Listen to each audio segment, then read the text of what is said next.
첫째, 우리는 이 예배를 드리면서 하나 예루살렘을 먼저 가보아야 합니다. 예루살렘에 있는 홀로코스트 기념관 이름은 히브리어로 야드 바셴이라고 합니다. 야드라는 것은 기억이고 바셴은 이름입니다. 한마디로 말하면 이 600만 명, 나치에 의해서 600만 명의 이름을 기억해 두어서 기념관에 두었는데, 이 기념관의 이름을 기억해라, 이름을 잊지 말고 기억해라, 이렇게 뜻을 가지고 붙였다고 합니다. 여러분, 우리는 망각은 우리를 노예로 이끌고 기억은 우리를 구원으로 이끈다는 말이 있습니다. 이게 이스라엘 백성이 늘, 이스라엘 지도자가 자기 백성에게 늘 말하는 것인데, 이 기념관 출입구에다가 이 글귀를 적어 놓았다고 합니다. 망각은 우리를 노예로 이끈다. 기억은 우리를 구원으로 이끈다. 그래서 인간은 남에게 잊혀지기를 싫어하면서 잘 잊고 사는 것이 인간이기 때문에 기념관이 꼭 필요하다, 이렇게 말한다고 합니다. 여러분, 3.1 운동 100주년이 오늘 이번 달이 바로 3.1 운동 100주년 기념일입니다. 우리 함석근 선생님이 한 말씀이 이렇습니다. 일본이 힘이 있어 우리의 주권을 빼앗고 이름도 뺏고 나라도 빼앗았지만 우리의 정신을 빼앗지 못했다며, 그들은 힘이 있어 우리를 오랫동안 지배할 수 있을 줄 알았는데 어느 날 갑자기 해방이 도적같이 왔다. 그래서 해방은 하나님이 주신 선물이라고 말했습니다. 여러분, 맞습니다. 이분이 말한 대로 해방은 우리의 힘으로는 해방이 될 수가 있는 부분이 그 당시에는 하나도 없었습니다. 그런데 어느 날 갑자기 우리에게 하나님께서 해방을 주셨다 그랬습니다. 우리 고신의 한상동 목사님과 함께 손을 잡고 고신교단을 세웠던 우리 교회를 담임했던 송상성 목사님이 우리 고신을 세우는데 한상동 목사님과 함께 힘을 모아서 교단을 세웠던 분입니다.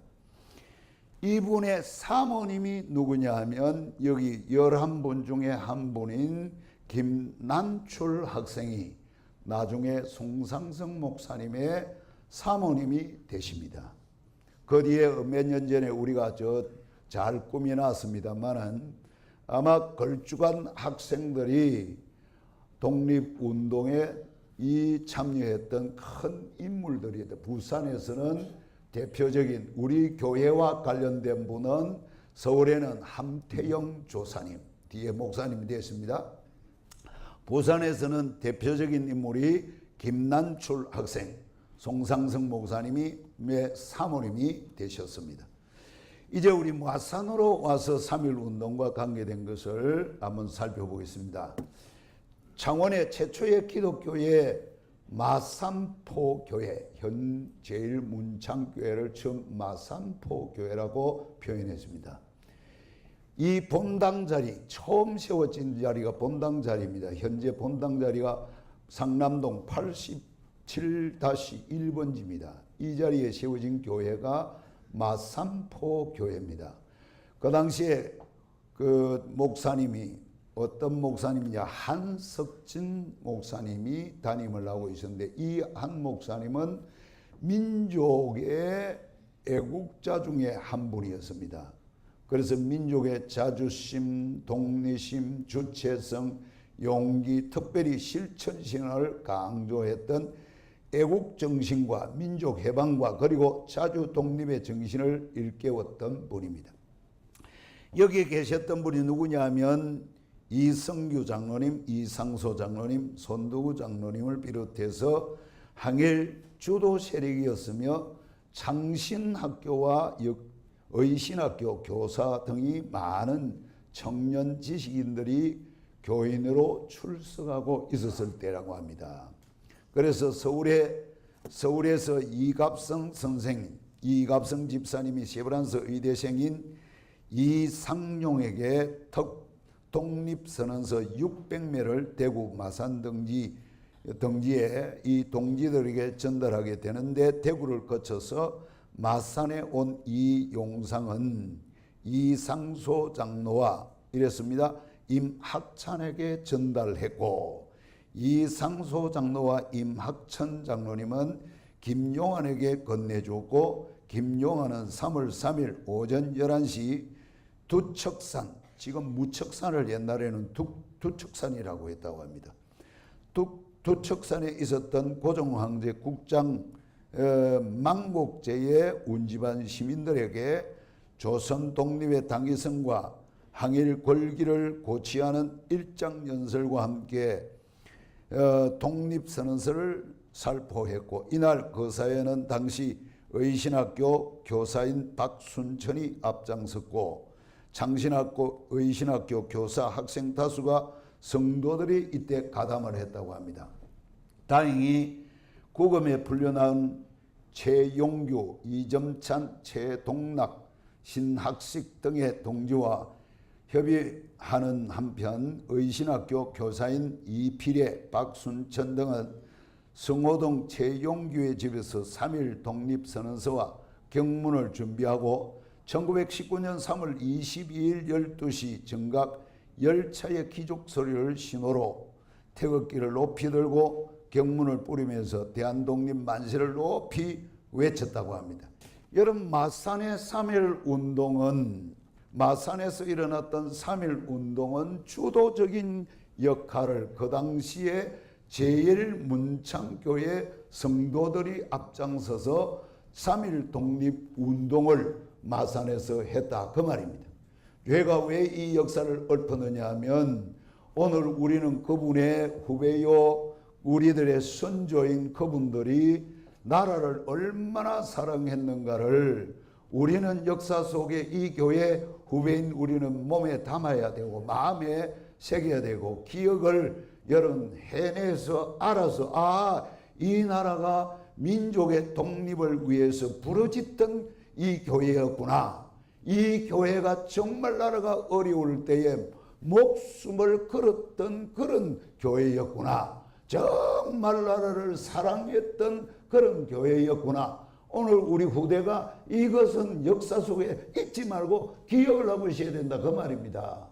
여러분, 비록 세월이 100년이 흘렀지만은 200년이 흐르고 500년이 흘러도 이것은 홀로코스트, 이스라엘이 잊지 말아야 된다고 한 것과 마찬가지로 잊으면 망한다는 것을 강하게 이야기한 것처럼 오늘 우리도 이런 기억들을 잊으면 망합니다. 그래서 우리 교회가 이런 엄청난 일을 역사에서 한 장면을 큰 역할을 했다는 것을 우리가 알고, 우리도 나라를 사랑할 줄 알아야 될 줄 믿습니다. 정말 예수 그리스도를 믿는 사람은 정말 나라를 사랑한다, 민족을 사랑한다, 사람을 사랑한다, 이 신앙의 철학을 가지고 살아야 된다, 그 말입니다. 그런데 우리 성도들은 태극기만 흔들지 아니했다는 거예요. 태극기만 흔들지 아니하고 나라를 위해서, 민족을 위해서, 독립을 위해서 얼마나 기도를 많이 했는지 밤낮으로 부르짖고 나라 해방시켜 달라고 교회가 나서서 엄청나게 기도를 했다는 거예요. 도대체 기도하고 우리 독립하고 무슨 관계가 있을까? 여러분, 이걸 잘 한번 생각해 보시기를 바랍니다. 오늘 우리가 섬기는 하나님은요, 우리의 기도를 들으시는 하나님인 줄 믿습니다. 우리가 섬기는 하나님은 자기 자녀가 부르짖고 기도하는 그 기도를 절대 외면하지 아니하신다는 것을 아셔야 됩니다. 이것을 역사적으로 다시 증명을 해보겠습니다. 하나님은 자기 백성의 기도를 오늘 본문을 읽으실 때 들으셨습니다. 다시 출애굽기 3장 7절을 보시기를 바랍니다.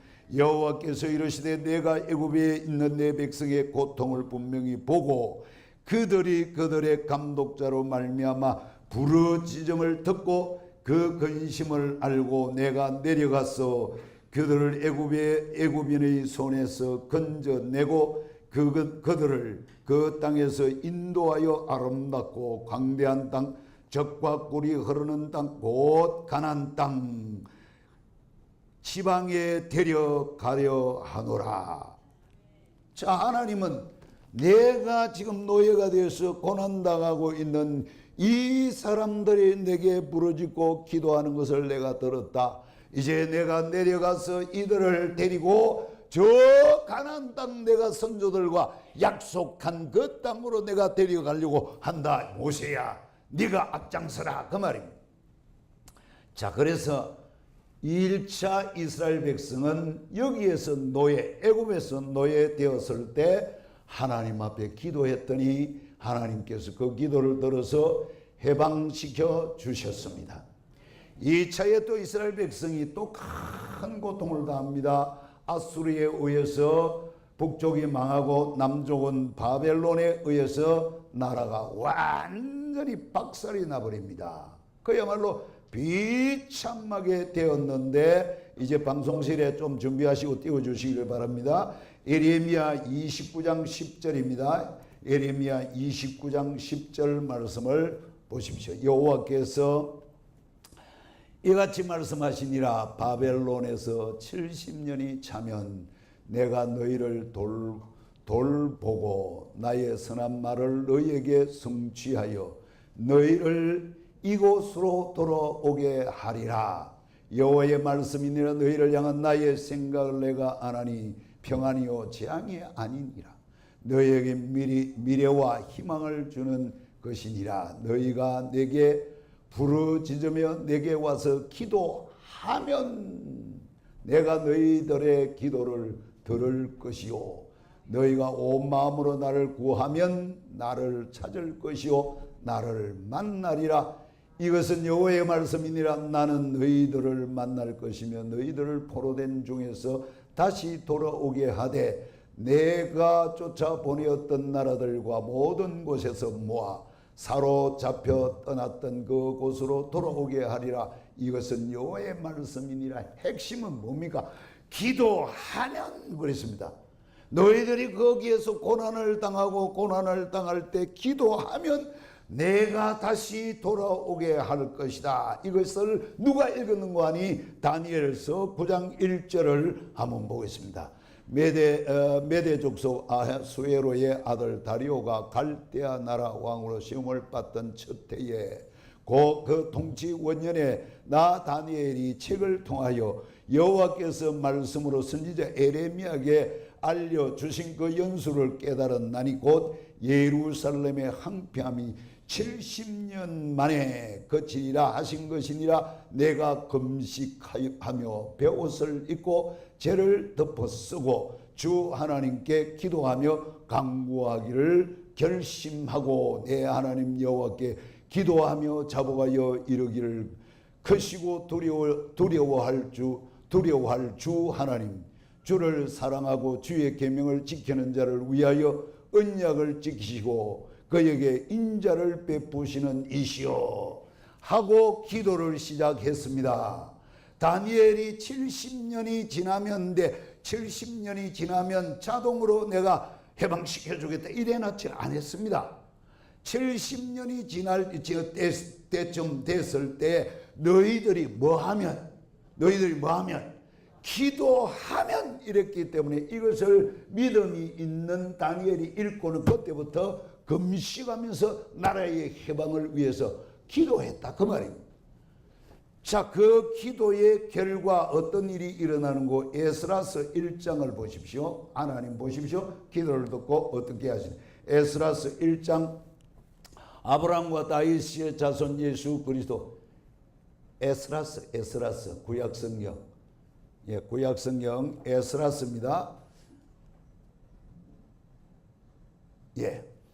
바사왕 고레스 원년에 여호와께서 에레미야 입을 통하여 하신 말씀을 이루게 하시려고 바사왕 고레스의 마음을 감동시키며 그가 온 나라에 공포도 하고 조서도 내려 이르되 바사왕 고레스는 말하노니 하늘의 하나님 여호와께서 세상 모든 나라를 내게 주셨고 나에게 명령하사 유다 예루살렘의 성전을 건축하라 하셨나니 이스라엘의 하나님 참신이시라. 이스라엘의 하나님은 참신이시라. 너희 중에 그의 백성된 자는 다 유다 예루살렘으로 올라가서 이스라엘의 하나님 여호와의 성전을 건축하라. 그는 예루살렘에 계신 하나님이시라. 여러분, 이게 총을 들고 칼을 들고 창을 들고 활을 쏘고 여러분 이러지 않았습니다. 이스라엘 백성이 이 글을 알고 다니엘이 금식하고 하나님 앞에 기도했더니 이때 바벨론이 무너지고 메데바사 왕이 들어서면서 1차에 걸쳐서 이스라엘 히브리 민족 이스라엘 백성은 자기 곡으로 돌아가서 성전을 건축하고 하나님을 섬겨라. 이게 세상에 이럴 수가 있습니까? 여러분, 오늘 이스라엘 백성은 고난을 당할 때마다 여러분 죄를 지어서 고난을 당했지만은 고난을 당할 때마다 결정적으로 살아계신 자기를 도우신 하나님, 그 하나님께로 돌아가니까 다시 회복시켜 주시는 하나님을 믿고 있다. 여러분, 오늘 우리나라가 비참하게 일본에게 힘 한 번 쓰지 못하고 여러분 정말 비참하게 멸시천대다 받고 여러분 우리 백성이 당한 걸요, 일본은 아직까지도 반성을 안 하고 있지만은 나는 반성을 하는 날 저 나라가 반성을 할까 하는 생각이 가끔 들기도 하지만은 좀처럼 안 할 거라고 생각합니다. 하나님이 계셔야 하지. 일본에는 하나님이 안 계십니다. 그러나 거기에 목사님들은 이번 100주년 기념식에 와서 그 나라에 신앙이 있는 목사님 와서 사죄를 했습니다. 이번에도 와서 사죄를 했어요. 그러나 국가 정치인들은 못합니다. 왜? 그들에게는 하나님이 안 계시기 때문에. 우리 민족을 얼마나 짓밟고 괴롭혔는지 모릅니다. 그때에 우리 민족을 살렸던 것은 바로 대한민국에 있는 교회였다는 거예요. 그 교회들 중에 하나가 바로 우리 제일문창교회였다는 거예요. 이렇게 우리의 선조들은 믿음이 살아있는 믿음을 가지고 있었다, 그 말입니다. 앞으로 여러분, 오늘 지금 이 현재 대한민국이 어렵다 전부 원래 지금 말할 수 없이 여러분 경제가 곤두박질을 치는 신문을 보니까 곤두박질을 치고 있습니다. 저는 걱정 안 하는 것은 이 곤두박질 칠 때 여러분 다른 사람을 원망하는 것보다 대한민국에 있는 교회들이 제일문창교회가 국가를 위해서 기도해야 될 줄로 믿습니다. 국가가 어려울 때 우리가 원망하고 시비 걸고 불평하는 것보다 이때가 뭐 할 때이다? 기도할 때다. 우리가 일어나서 뭐 하자? 기도하자, 그 말이에요. 그래서 3.1 운동 때 기독교인 금속된 사람의 51%가 기독교인인데 그 숫자가 3,065명이었다고 합니다. 그 후에 계속해서 교회도 해방을 위해서 기도를 했고 1945년 8월 18일 금속된 기독교인 모두 처형이 확정된 날이 1945년 8월 18일이었습니다. 자, 여러분 8월 18일이면 모든 거기에 금속된 모든 기독교인은 다 처형을 일본이 하기로 되어 있었는데 15일 날 일본 황제가 손을 들고 말았습니다. 신기한 일입니다. 3일 앞두고 손을 들어서 항복했다, 그 말입니다. 이렇게 항복을 하도록 만드신 분이 누구시겠냐, 그 말입니다. 여러분 학생들 누구겠습니까? 하나님입니다. 하나님. 왜 하나님이냐? 우리 선조들이 이때에 금강산에 들어가서 아무것도 없이 먹을 것 가지고 들어가 성경 찬송만 들고 깊은 산 속으로 들어가서 기도했고 몇 년 동안 나오지 않고 기도한 분이 있습니다. 또 때로는 매일 밤 교회에서 철야하고 새벽마다 나라를 위해서 기도하고 또 무척산, 무학산, 십자바위로 해서 곳곳의 지역마다 올라가서 우리 성도들이 하나님께 부르짖고 뭐했다? 기도했습니다. 이 기도 때문에 하나님께서 일본을 무너지게 만들고 우리에게는 독립을 주신 줄 믿습니다. 자, 이렇다고 하면 태산같이 앞이 캄캄하게 안 보이는 그런 때가 우리에게 올지라도 여러분, 우리는 엉뚱한 생각보다는 이때는 뭐 할 때다? 이때는 뭐 할 때다? 기도할 때다.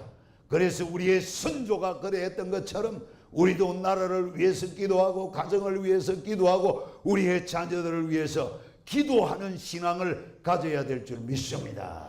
그래서 가장 우리 선조들이 우리에게 보여준 좋은 신앙은 나라를 사랑했다는 것입니다. 여러분, 오늘 교회는 나라를 뭐 할 줄 알아야 된다? 사랑할 줄 알아야 돼. 내 몰라라 내 몰라라는 것은 신앙이 아닙니다. 나라를 귀하게 여기고 나라를 귀하게 여겨서 사랑할 줄 아는 것이 진짜 신앙이다. 진짜 신앙인은 나라를 뭐 한다? 사랑한다, 그 말입니다. 여러분, 나라가 지금 어렵습니다. 남북 관계가 어찌 되는지 모릅니다. 하나님이 어떻게 역사하실는지 모릅니다. 저는 이 관계를 통해서 정말 남북이 통일이 되기를 바라고 화해가 되기를 바라고 남북이 하나 되기를 바랍니다. 정말 안 들킨데 목사님, 그 통일이 그렇게 쉽습니까? 아이고, 옛날에 그러면 우리가 독립이 쉬운 일입니까? 기도하니까 무너지게 했다, 그 말이에요. 우리가 기도하면 저 북한에 있는 저 정권이 무너지게 하고 평화 통일이 오게 될 줄 믿습니다. 이것이 우리 선조가 보여준 신앙 아니냐, 그 말이에요. 하나님께서 우리에게 보여준 신앙입니다. 사랑하는 성도 여러분, 오늘 국가를 위해서, 국가의 안녕을 위해서, 국가의 번영을 위해서 기도하는 그런 성도 될 수 있기를 주 예수 이름으로 축복합니다. 기도하겠습니다. 하나님 감사합니다. 우리에게 나라를 주시고 아버지 이 나라에서 살게 하신 하나님 감사합니다. 이 나라를 사랑하는 마음 주시옵소서. 이 나라가 어려울 때 기도하고 아버지 하나님이여 일어났던 우리 선조처럼 우리도 이 나라가 어려울 때에 주여 일어나 기도하게 하여 주옵소서. 이 나라를 지극히 많이 사랑하게 하옵소서. 예수님의 이름으로 기도하옵나이다. 아멘.